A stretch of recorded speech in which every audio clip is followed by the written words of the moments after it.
Cast and chill.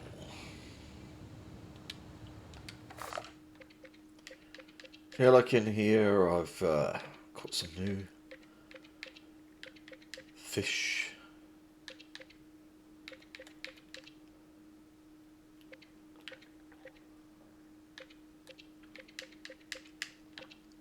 Still some to discover yet.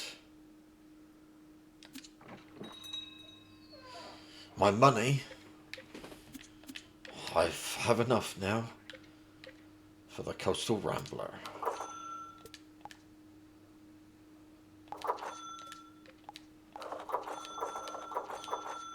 Don't have enough for all the upgrades yet with the motor speed and everything, but yeah.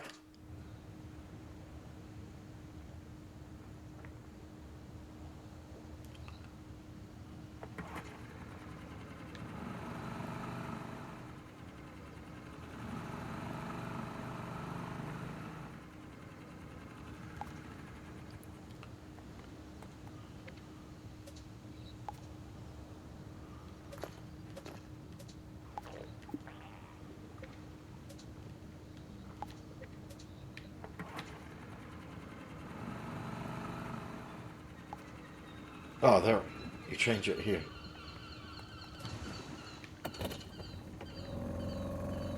There it is.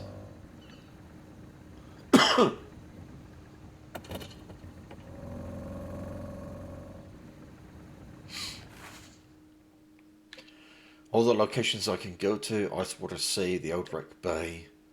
2 locations. And then we got the rivers back this way, and we got the lakes over here.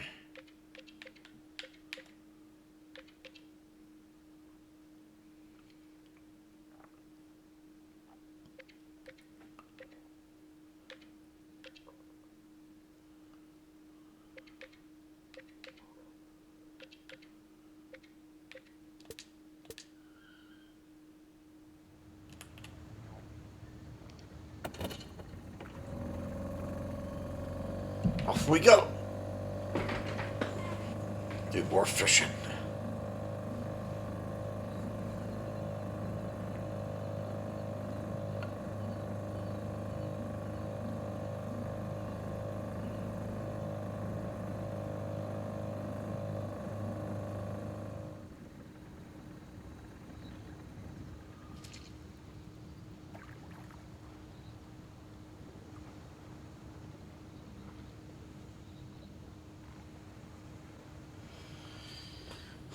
The game starts off with you in a rowboat.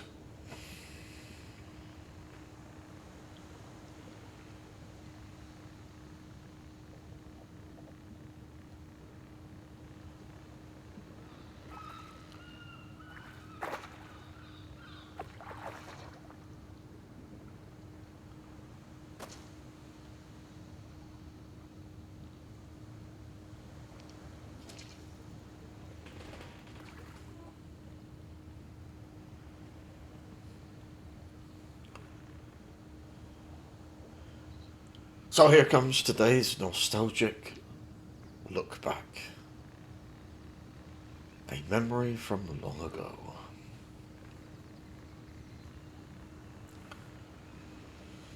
What I talk about here is, well, I had to find something to do during those big, long summer holidays. I got memories of me and a friend. We'd set up a little turntable up, because we're talking about the 80s here, so it was one of those deck things that could play vinyl records. Old record player. So what we used to do was we used to mock up and try to copy the typical DJ show that was on the radio back in the day.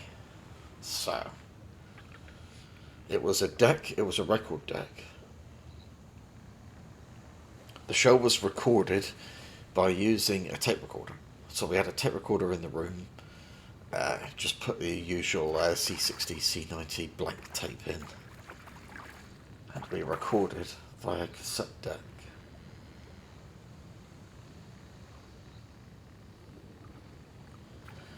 One person was the disc jockey playing the records, introducing the tracks, etc., etc. And the other person was the newsreader stroke weather forecaster. So it was... You source the news stories from the morning paper. When it came to read out the news. Or when it was the weather forecast, like for example, if I was the one who was tasked with giving the weather forecast, it would be like, and then it was over to Steve for the weather. And then you would hear me. I would walk over to the window, look out the window, give a weather forecast. Based on what I could see out the window.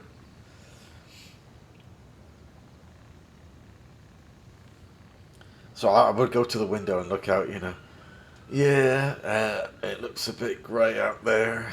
It's a bit windy. But it got me thinking, because Tommy Boyd did a show back in the 1990s on talk radio about how weather forecasts are not required. The national ones are not required.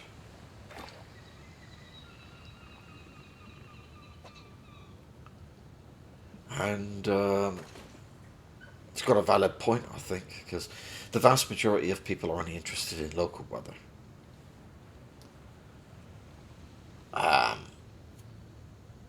For those that do a lot of travelling, of course, they can look up a weather forecast if they want to know it.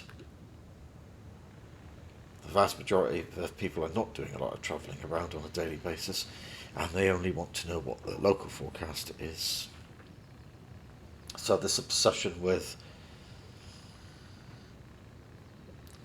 There's a national forecast on some channels out there. There's a national forecast and a European forecast being rammed down people's throats at least twice an hour. All day long. Is there really a need for that?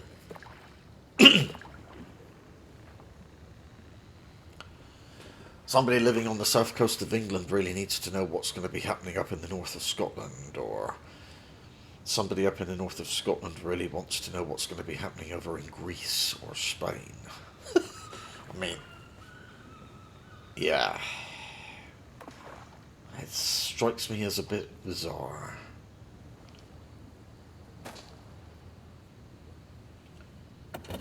You can do away with the national forecasts and the international forecasts.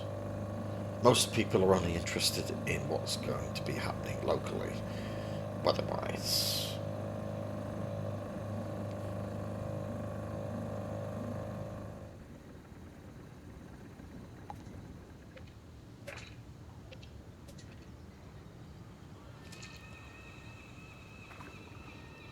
And let's take in some atmosphere. I'll mute the mic for a bit.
And going back to the the Tommy Boyd show that I listened to about the weather that time, he got a caller that day.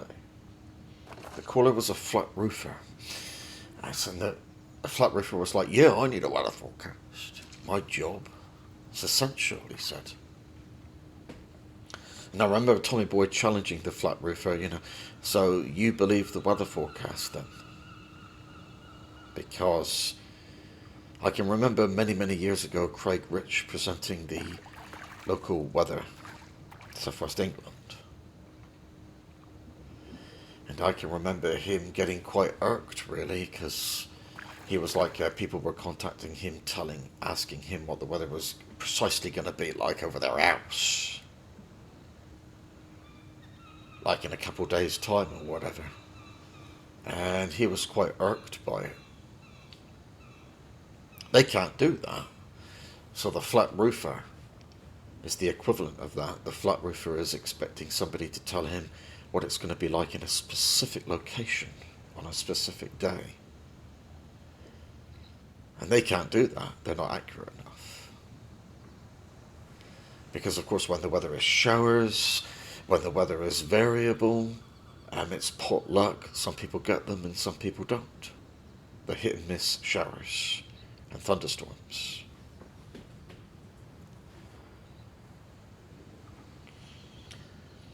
So this flat roofer was effectively taking a gamble with somebody's roof based on a weather forecast that day. Because there's no way that they can predict things like showers with that level of accuracy.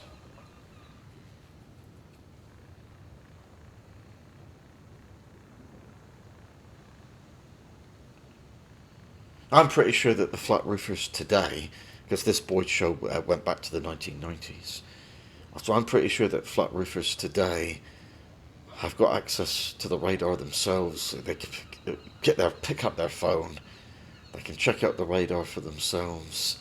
That will give them an idea of where the showers are, where the precipitation is falling. In a real-time view, it will give them an idea of where the showers are, if there's anything coming imminently, and things like that. But I don't think that technology existed back in the day when Tommy Boyd did his show, because it's way back to the 1990s, the show that I heard with the flat roofer. So the flat roofer back then didn't have access to the mobile phone, didn't have access to live radar, and yet he said that he relied on weather forecasts for his job.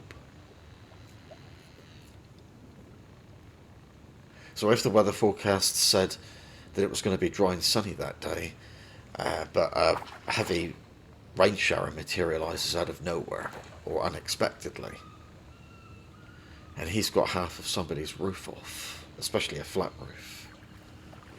Good grief.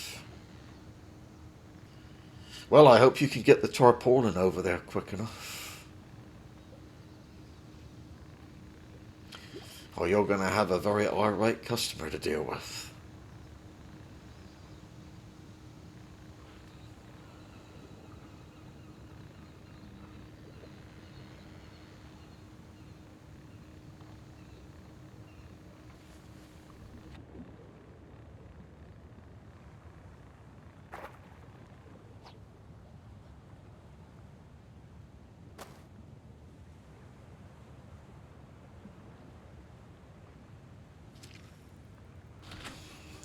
This boat can hold a lot more fish.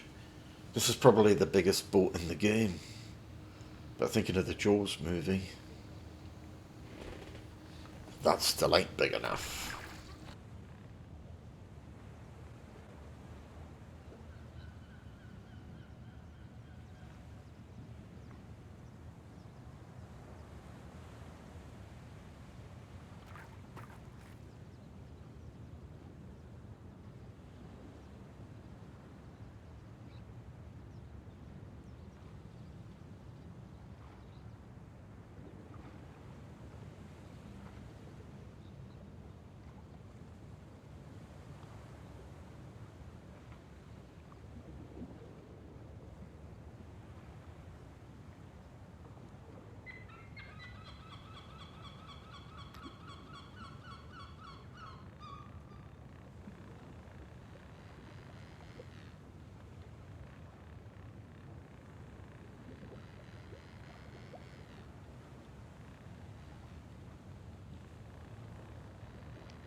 And it's going to be a wrap here. Cast and chill. A nice little indie chill out relaxing game. And see you next time.